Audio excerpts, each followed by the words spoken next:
What's up? Hey, it's been a while. My apologies. I haven't been doing a lot of recording. I haven't been doing much other than my photography. I did have planned out a video of my birthday. Actually, this is why I'm making this. My birthday was on June 4th, so I wanted to make a video. Basically of just me shooting all day, and realistically, unless I have a partner in crime, it's hard as hell to do something like that. Um, so I really want to apologize for that. But I have been wanting to make a specific type of video, which is this one right now. I have been delaying it. Is that the word I'm looking for? Pushing back. I so I've been wanting to make this video, especially since, for one, I just turned 29, and two, it's been weighing on me a lot. Um, Something that is very important to me because I don't know if anybody who has followed this past year has been extremely um, difficult. Would be the best way to put it. It's been crazy. Uh, just so much has happened, and I also felt like I wasn't the right person to speak on this. And a lot of that doubt comes because of my past.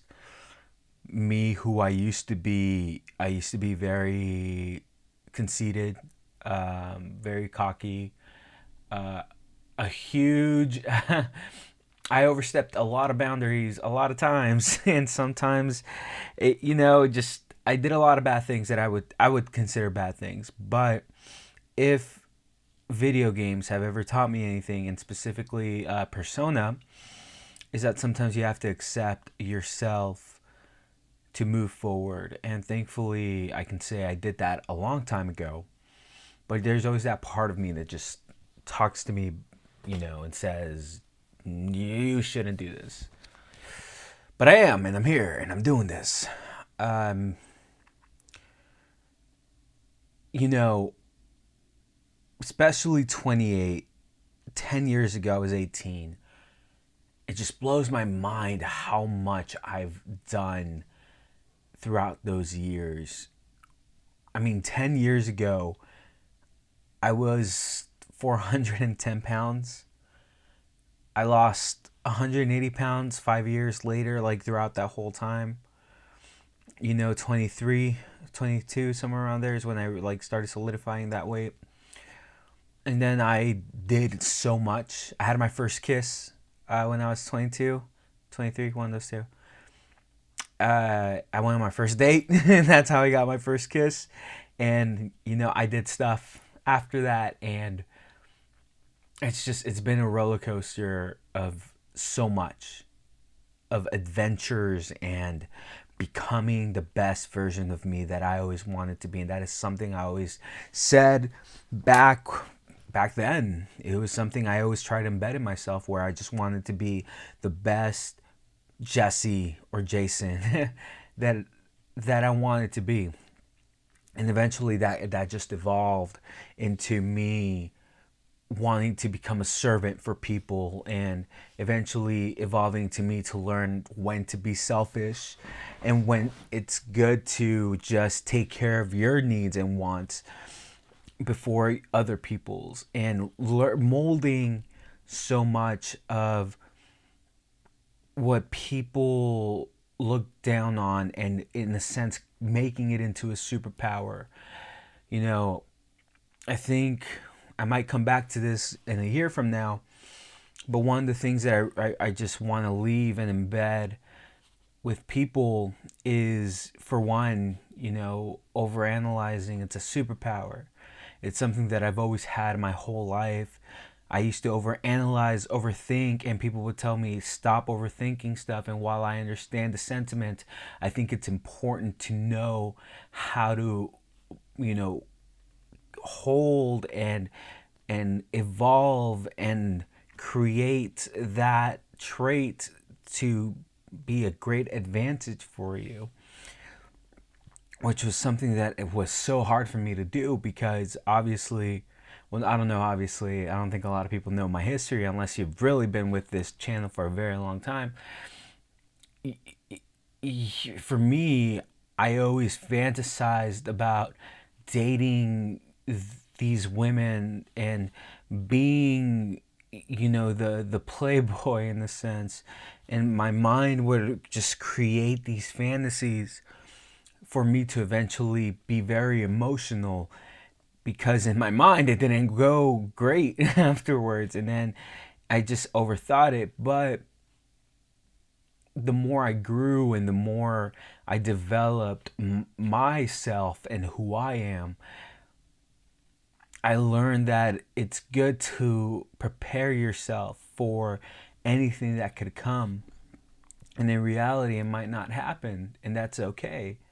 It's okay to know that you at least tried to apply for a job, or you at least tried to ask that one attractive person out, or you at least tried to do a contest or competition and it didn't go the way you want. And I think that's the importance of just overthinking stuff, because you prepare yourself for these things, but you have to remind yourself that you are in the now, you are here. These things are false futures that haven't even happened yet or aren't even created. I wouldn't even say false futures. I mean, if you kind of want to get nerdy with it, and I hate it because a lot of people are getting into this type of topic now, multiverse shit. Maybe it's a multiverse, other universe where it did happen, but you have to see what you're overthinking, but remind yourself that you are in the here and now. And that was something that I struggled a lot with, because let's say I was into somebody, in my mind I was already creating marriage and I was already creating kids, and when the thing didn't go the way I wanted it to, it failed. I started becoming, I didn't say it failed, I didn't mean it failed. I just started becoming more emotional, and I became resentful and hateful, and that's why I didn't get the results I wanted, because I didn't learn how to let go. And that's another thing that I would definitely say I'm grateful for learning these past 10 years, you know, learning how to let go, learning that the only person you can control in the end of the day is yourself. And that's one of the greatest things that my mentor ever taught me.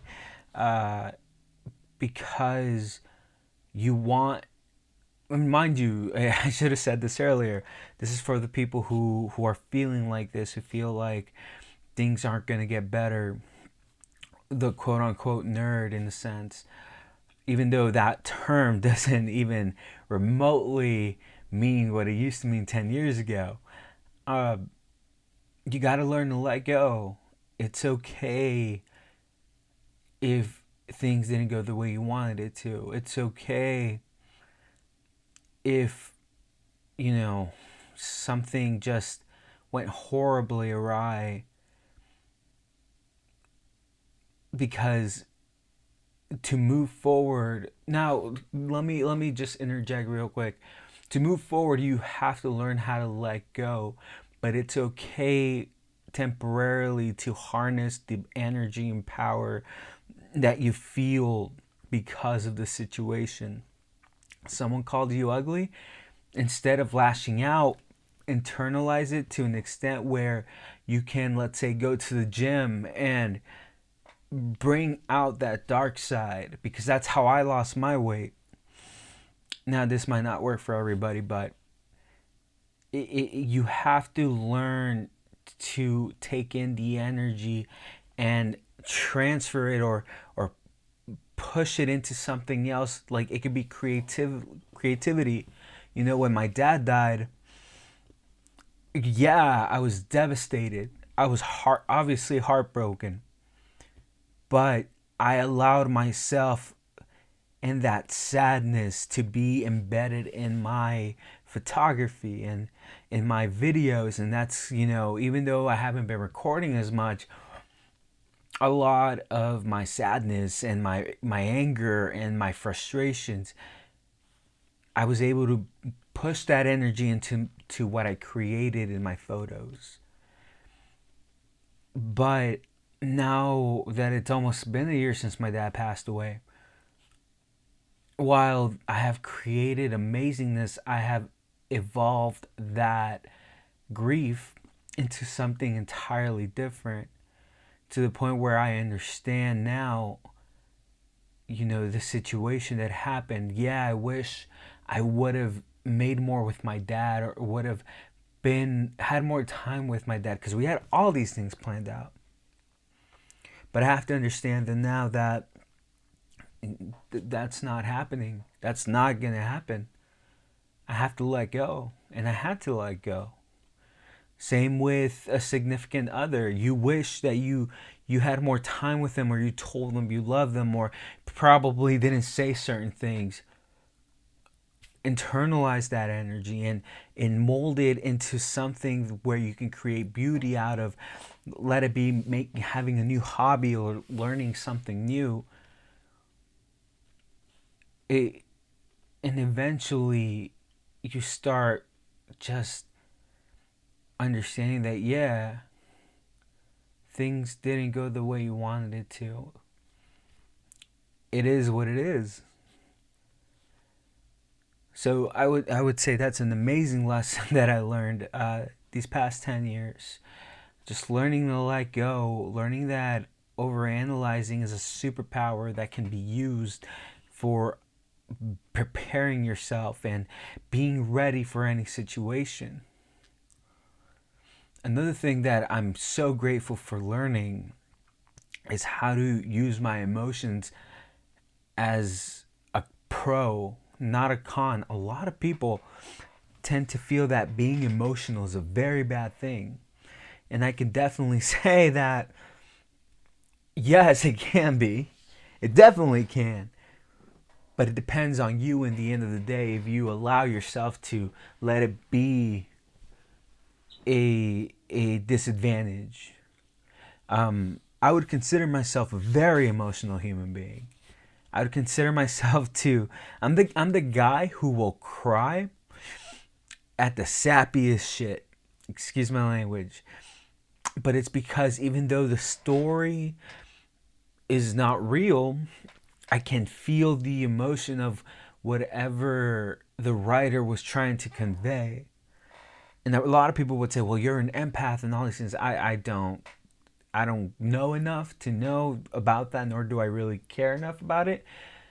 It's more about like what I don't want to say solidifying, isolating. There we go. It's about isolating that emotions can build you up, and you can build up other people with that.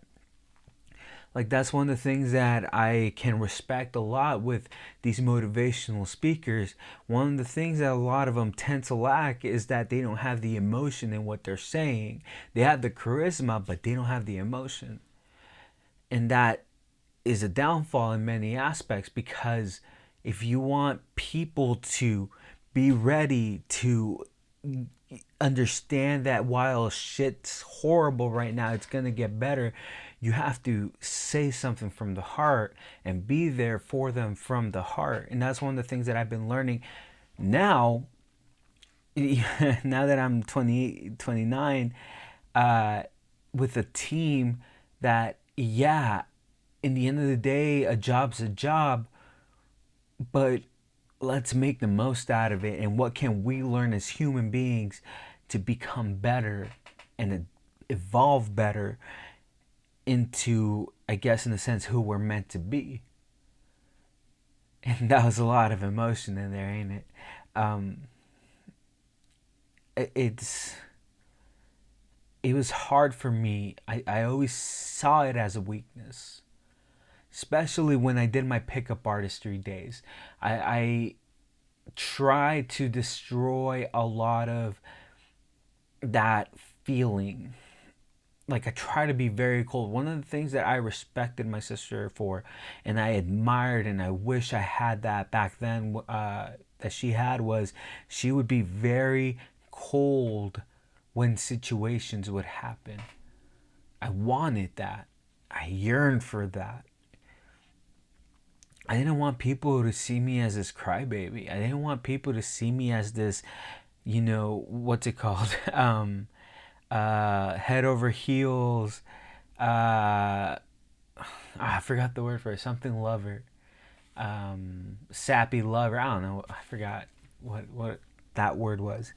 But I didn't want people to see me as these things. I wanted them to see me as this cool, sexy, very effable person. And a lot of that was to eliminate these traits that I had, that little did I know were actually the best things that have ever been in me and been a part of me. The more I go through this journey, the more I start seeing that I don't know how to say this. The more I start seeing that I'm a catalyst, and I've always said that in these podcasts. I always have said that in general,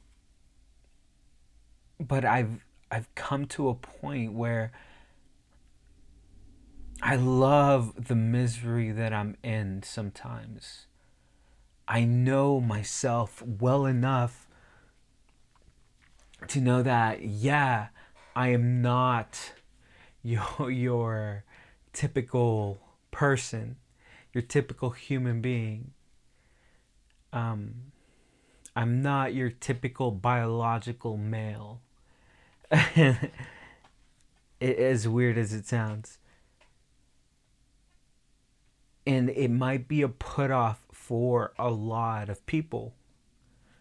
Sometimes I do think this, or sometimes this is the reason why I'm on this journey, or have been on this journey by myself. And in reality, it just might be that I'm just a shit person. There's a very big possibility that's also the case. I would hope not. I assume I'm a good person. I'm a nice. I hate that word actually. No, not nice. Well, nice is nice. Yeah, because nice guys, not a good thing. Um, I would hope I'm a good person. But a lot of these thoughts are just things that, especially maybe you who is watching, tends to think is a weakness, and it's not. It's really not. Preparing yourself for your next step in life, trying to better yourself, going through situations where you want to kill yourself. It happens. It's part of this journey. It's. I will tell you right now, and luckily I'm not monetized, so this is totally cool, I guess. Um, I've had many opportunities to off myself. Before I left religion, I there were multiple times where I had that knife ready to stick it into me and just cut and like let myself bleed. And even after leaving religion, I got to a point in my life where I was okay if I were to die, because I mean it's okay. Like, I understand what Robin Williams did, you know,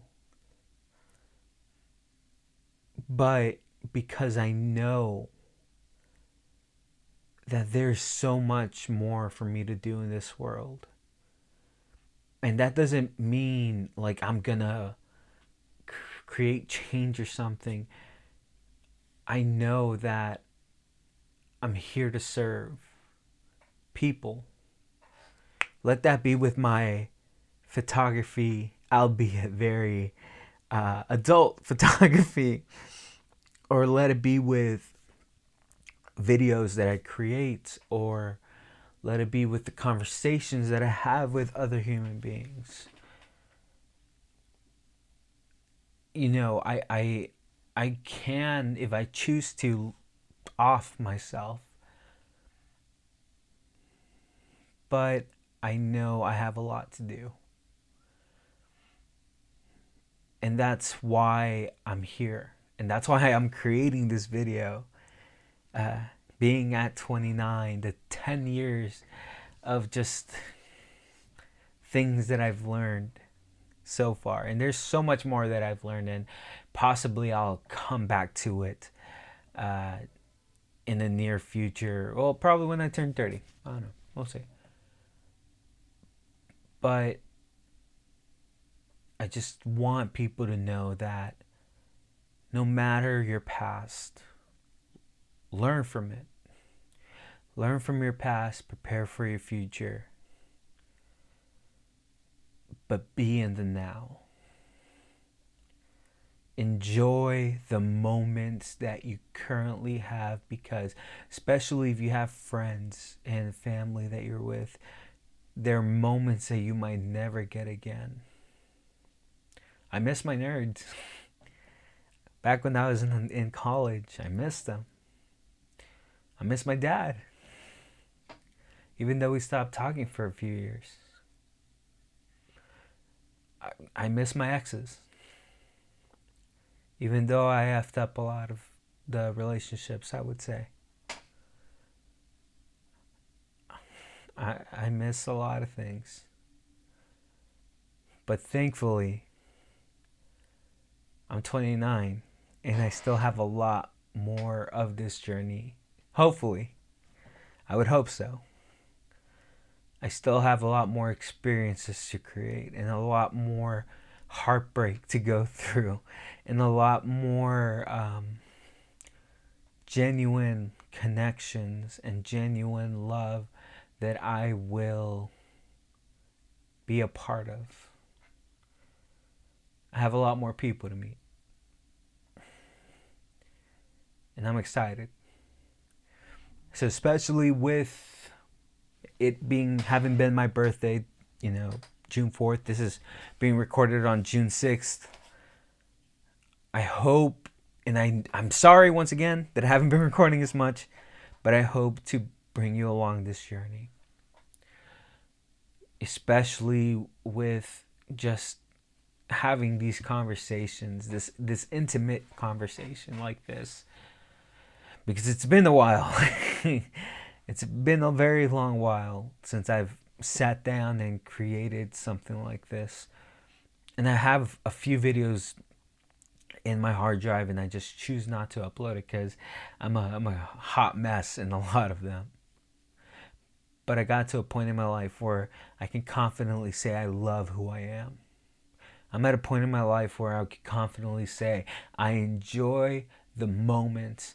I enjoy everything about me. But the best part of all, I love who I am becoming, because I know that it's on a trajectory, as long as I allow myself, it's on a trajectory to become someone who will serve, not to be served. And I can still be selfish in that. Still have those boundaries.